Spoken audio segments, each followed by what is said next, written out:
अरे धामू, तुमने अभी तक अपना कार्य समाप्त नहीं किया क्या? तुम नहीं जानते कि आज वो दिन है जिसका प्रजा बेसब्री से इंतजार कर रही थी। क्या तुम राजमहल की तरफ जा रहे हो? चलो भाई चलो, मैं भी चलता हूँ। कार्य तो मैंने कब के सब समाप्त कर लिए। हाँ और नहीं तो क्या, आज ही तो समय पर राजमहल पहुँचना बनता है। आज हमें अपने नए महाराज जो मिलने वाले हैं। लेकिन रमेश, देखना यह है कि महाराज प्रताप सिंह क्या फैसला लेते हैं। उनका बड़ा पुत्र तो बहुत ही नालायक है, एक नंबर का अय्याश है। अगर वो हमारा राजा बना तो तब तो समझो कि बुरे दिनों का प्रारंभ आज से ही हो जाएगा भैया।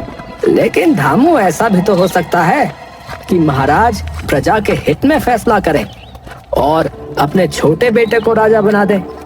भान सिंह राजकुमार तो बहुत होनहार हैं। युद्ध रणनीति भी उन्हें बखूबी आती है। अब देखा जाएगा कि क्या होता है।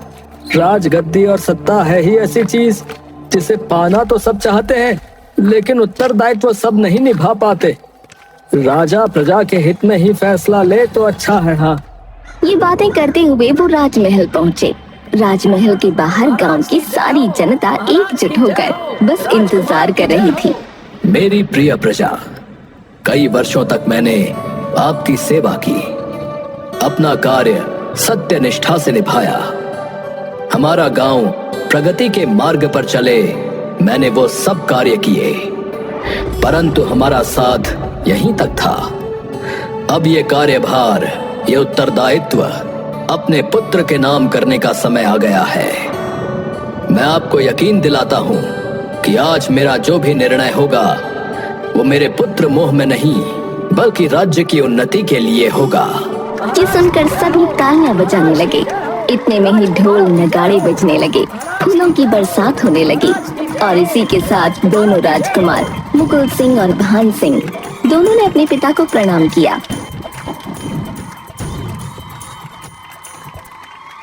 जनता की पलक तक नहीं झपक रही थी, जिसके साथ राजा ने वो मुकुट छोटे बेटे भान सिंह के सर पर रखा। ये देखते ही जनता में चारों ओर खुशियां फैल गईं। सभी के मन में उल्लास भर गया। महाराज भान सिंह की जय, महाराज भान सिंह की जय, महाराज भान सिंह की जय। लेकिन ये देखकर मुकुल सिंह को बहुत गुस्सा आया। आज से इस राज्य की बागडोर तुम्हारे हाथों में है। अब देखना यह है कि क्या तुम इस उत्तरदायित्व को, अपने कर्तव्य को अच्छे से निभा पाओगे या नहीं। आज तक मैंने इस राज्य को इस शिखर तक पहुंचाया और अब तुम्हें इस राज्य को और ऊंचाइयों तक ले जाना है। मैं आपको वचन देता हूं पिताश्री। पुत्र मुकुल, मुझे अन्यथा मत समझना, परंतु ये राज्य के हित के लिए सही निर्णय है। मुकुल अपने पिता से कुछ नहीं कहता। वो एक हल्की मुस्कान के साथ सभा छोड़कर चला जाता है, लेकिन उसके जाने से किसी को कोई फर्क नहीं पड़ा। भान सिंह को बिरयानी बहुत पसंद थी, इसीलिए भान सिंह की पसंदीदा बिरयानी पूरे राज्य में बंटवाई गई। जनता ने खूब खुशियां मनाई। अगले दिन बाजार में बहुत रौनक थी। क्या बात है, आज तो हमारा बाजार बिल्कुल किसी महल की तरह सजाया गया है। अरे क्यों नहीं, महाराज भान सिंह अब हमारे राजा हैं। लेकिन जो भी कहो बहन, मुझे तो लगा था कि इस निर्णय से दोनों भाइयों में तकरार पैदा हो जाएगी, परंतु बहुत बड़ा हृदय है राजकुमार मुकुल का। उन्होंने एक शब्द भी नहीं कहा। बेचारे अपना दर्द कैसे छिपाते, माहौल खराब ना हो जाए इसलिए वो वहां से चले गए, एक शब्द भी ना बोले। अच्छा भाई, अब आप दोनों मेरी दुकान के सम्मुख खड़े खड़े सिर्फ बातें ही करोगी या बताओगी कि क्या सामान लेना है? हाँ, मुझे 2 किलो दाल दे दो। राजा के फैसले से जनता बहुत खुश थी। चारों तरफ राजमहल की ही चर्चा हो रही थी। सभी मुकुल सिंह राजकुमार की बहुत सराहना भी कर रहे थे। उधर राजमहल में भान सिंह आए दिन अपनी सेना को बढ़ाने के उपाय निकालता रहता।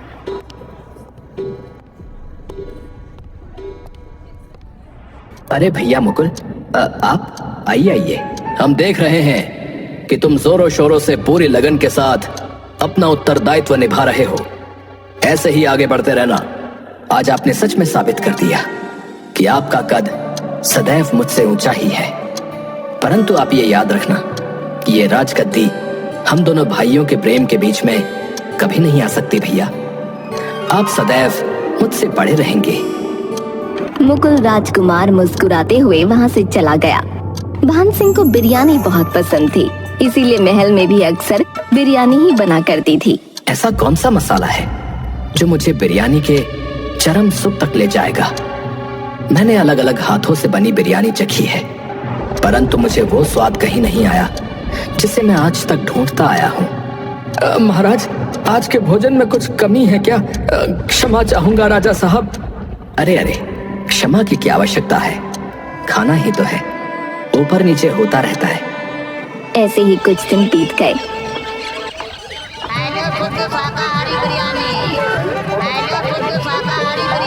अरे आओ आओ आओ आओ, भरपेट बिरयानी खाओ, वो भी सिर्फ 10 रुपए में। जी हाँ, 10 रुपए की प्लेट खाओ। आओ आओ, बिरयानी खाओ, वो भी सिर्फ 10 रुपए में। जी हाँ, सिर्फ 10 रुपए में बिरयानी, और कहीं नहीं मिलेगी। आपके राज्य और आपके गांव के लिए मात्र मैं लाया हूँ 10 रुपए प्लेट बिरयानी। सुनो सुनो। ये तो मैंने पहली बार सुना है।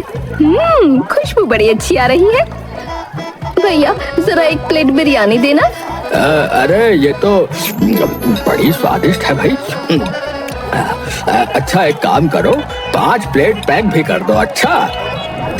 ऐसे ही देखते देखते उस आदमी का बिरयानी का बर्तन बिल्कुल खाली हो गया, लेकिन लोगों की भीड़ तब भी कम ना हुई। अब प्रतिदिन उस आदमी के ढाबे पर बहुत भीड़ रहने लगी। क्या कहा आपने मंत्री जी? गांव का क्या समाचार बताया आपने? कहाँ उथल पुथल हुई पड़ी है और कैसे? राजा जी, एक बिरयानी वाला आया है जो मात्र 10 रुपए प्लेट की बिरयानी बेच रहा है। हमें शक है कि वो खराब किस्म का सामान प्रयोग करता है जो लोगों के लिए हानिकारक है। हमें इसका पता लगाना ही होगा महाराज। ये तो आपने सही कहा, मैं स्वयं जाऊंगा इस मुद्दे की तहकीकात करने। लेकिन महाराज, अगर आप इस तरह गांव में चले गए तो लोगों की भीड़ जमा हो जाएगी और हो सकता है कि सत्य आपके सामने ना आ पाए। आप चिंता न करें, मैं भेष बदल कर जाऊंगा। राजा फौरन अपना भेष बदल लेता है। उसके बाद वो उस बिरयानी वाले के दुकान में पहुंचा। क्या नाम है तुम्हारा? मैंने सुना है कि तुम 10 रुपए प्लेट बिरयानी बेचते हो। कृपया 1 प्लेट बिरयानी लगाना। जी, मेरा नाम राजू है, मैं अभी लगा देता हूँ 1 प्लेट बिरयानी। ये लीजिए। बिरयानी खाने के बाद अद्भुत, ऐसी बिरयानी तो मैंने अपने जीवन में कभी नहीं खाई। ये तो बहुत स्वादिष्ट है। लेकिन कहीं तुम इसमें कोई मिलावट तो नहीं करते ना? अरे, ये सुबह सुबह कैसी बातें करते हैं आप? मैं भला मिलावट क्यों करूंगा? एक दिन अपना चेहरा ऊपर वाले को भी तो दिखाना है। भला ऐसा घाल मेल करके मुझे क्या मिलेगा? परंतु 10 रुपए प्लेट बेचकर क्या तुम्हें घाटा नहीं होता? अरे भाई, तुम्हें सुबह सुबह कोई और नहीं मिला क्या? अभी काम का समय है, बातों का नहीं। और रही बात मेरे घाटे की, तो ये काम मेरे दादा परदादा के जमाने का है और मैं बस जनता की सेवा ही तो कर रहा हूँ। अगर कम पैसों में मैं सबको आनंद दे सकता हूँ तो मैं वो कार्य क्यों ना करूँ जिससे मुझे पुण्य की प्राप्ति हो। वैसे भी दाने दाने पर लिखा है खाने वाले का नाम। ठीक है भैया, अब आप जाओ, बहुत भीड़ आ रही है। इसके बाद राजा अपने महल पहुंचा।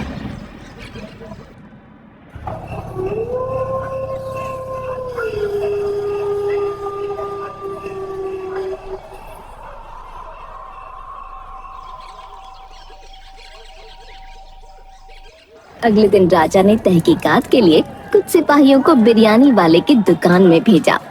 तहकीकात में उन्हें कुछ न मिला। मैंने कहा था ना कि तुम्हें मेरे किसी भी कार्य में कोई मिलावट नहीं मिलेगी। अरे, मैं बहुत परिश्रम से और ईमानदारी से अपना कार्य करता हूँ। भला महाराज को मुझ पर शक क्यों हुआ, ये तो मुझे समझ नहीं आ रहा। पर मैं एक बहुत ही साधारण इंसान हूँ। तुम्हें महाराज ने राजभवन बुलाया है। इसी समय अपनी दुकान पर ताला लगाओ और हमारे साथ चलो। वो आदमी बहुत घबरा गया।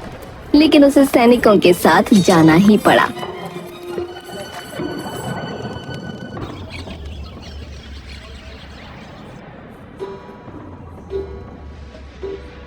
महाराज, मुझे क्षमा कर दीजिए।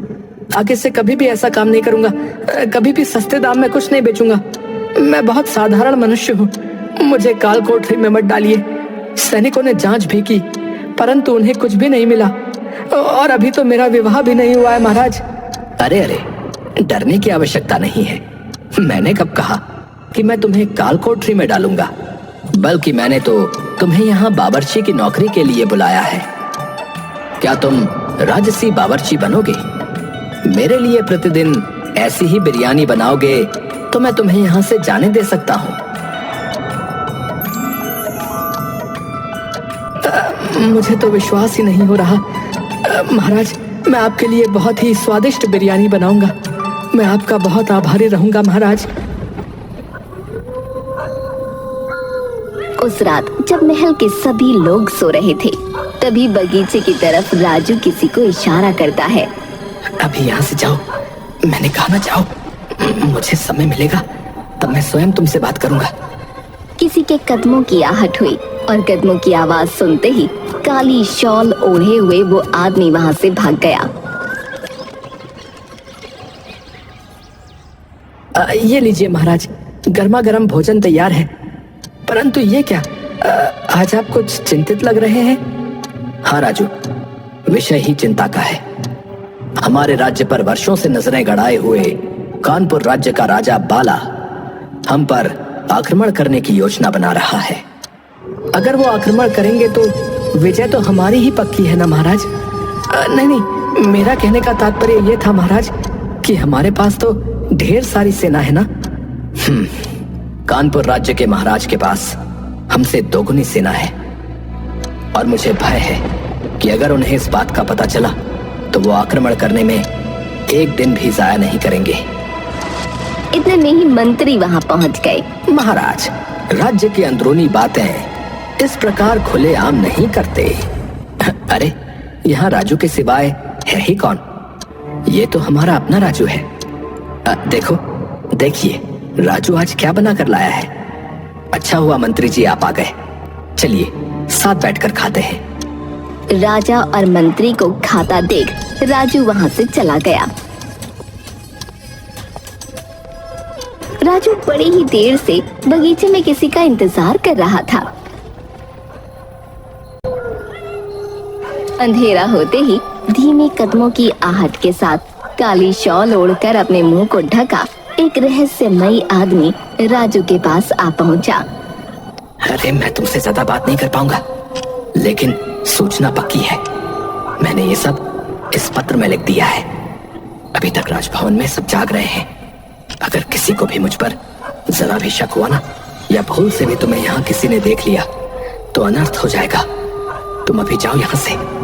राजू के हाथ से वो कागज लेकर वो रहस्यमयी आदमी वहां से फौरन गायब हो गया।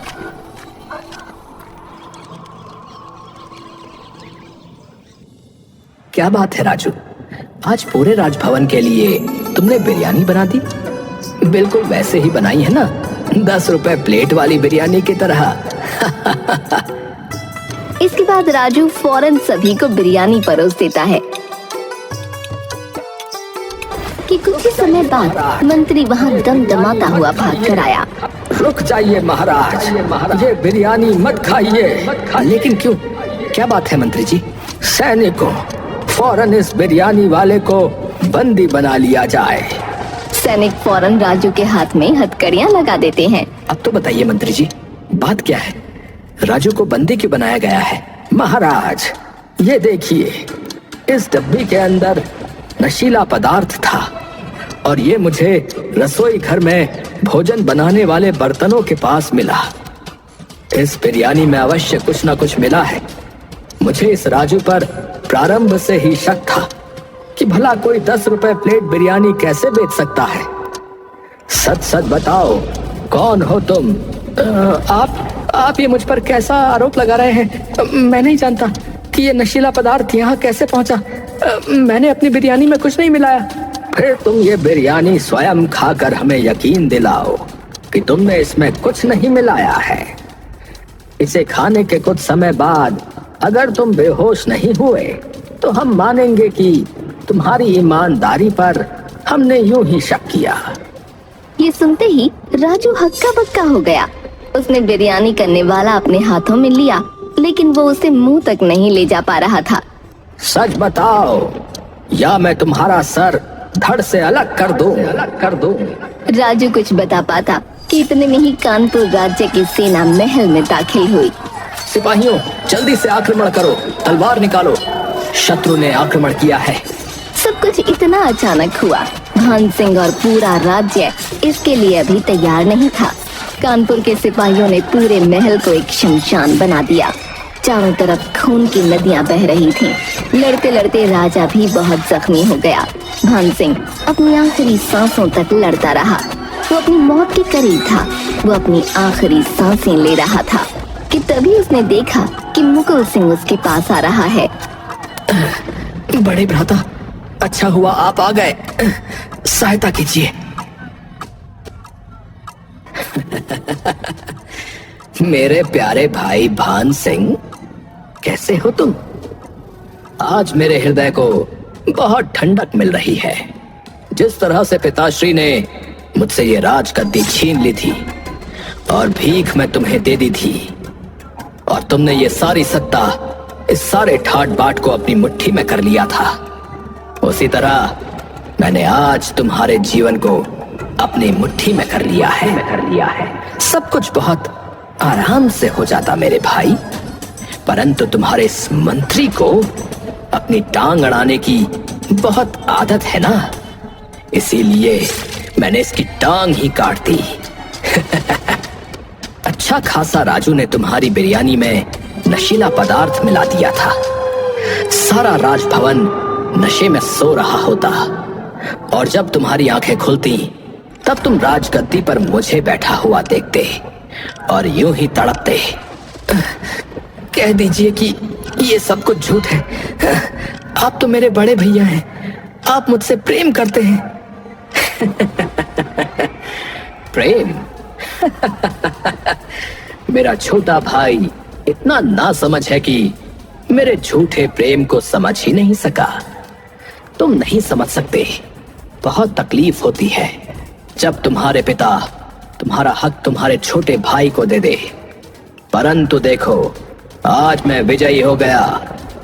अगर वो सब इतने प्रेम से हो जाता, अगर पिताश्री मुझे प्रतिष्ठा से राजा बना देते, तो मुझे शत्रु राज्य से हाथ मिलाने की क्या आवश्यकता पड़ती।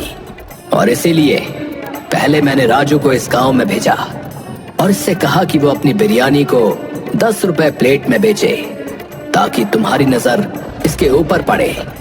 मैं जानता था कि बिरयानी के पीछे बहुत लार टपकेगी तुम्हारी, तुम इसे राजमहल तक अवश्य ले आओगे।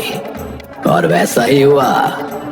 तुम इतने मूर्ख हो कि तुमने राजभवन और राज्य का इतना बड़ा भेद एक बावर्ची को बता दिया कि तुम्हारे पास सेना कम है।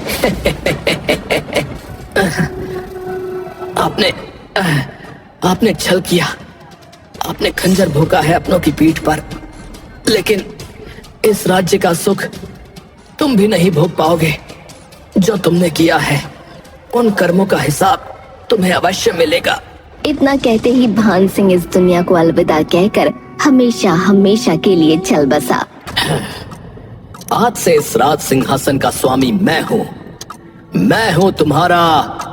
रुक जाओ। अरे, इतनी भी क्या जल्दी है मुकुल सिंह? मूर्ख तो तुम हो। किसी को अगर मूर्खता की मूरत बनानी हो तो वो तुम्हारी ही मूरत बनाए।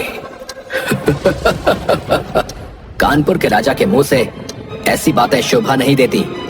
मैं कुछ समझा नहीं कि आप कहना क्या चाहते हैं।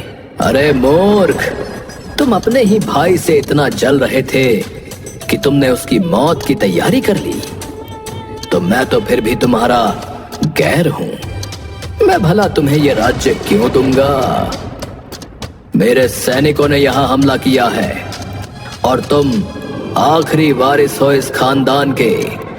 तुम्हें मारकर मेरा बदला पूरा हो जाएगा। तुम्हारे पिता ने मेरे पिता को जान से मारा था और आज देखो मैंने तुम्हारा पूरा वंश ही मिटा दिया। बहुत बहुत धन्यवाद तुम्हारा। ये सब तुम्हारी वजह से ही तो हो पाया है। क्या? नहीं, तुम ऐसा नहीं कर सकते। ये तो धोखा हुआ मेरे साथ। हाँ अवश्य तुम्हारे साथ धोखा हुआ है। जो तुमने अपने परिवार के साथ किया वही मैं तुम्हारे साथ कर रहा हूं। इसे काल कोठरी में डाल दो। क्या? नहीं, नहीं, ये मैंने क्या कर दिया? सत्ता के लोभ में मैंने सब समाप्त कर दिया। मेरा भाई, मेरे पिताश्री, ये राजभवन, ये राज्य, सब कुछ।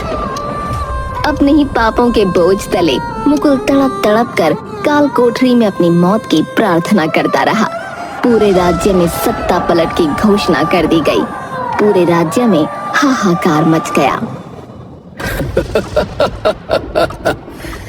10 रुपए प्लेट बिरयानी राज्य को बहुत महंगी पड़ गई।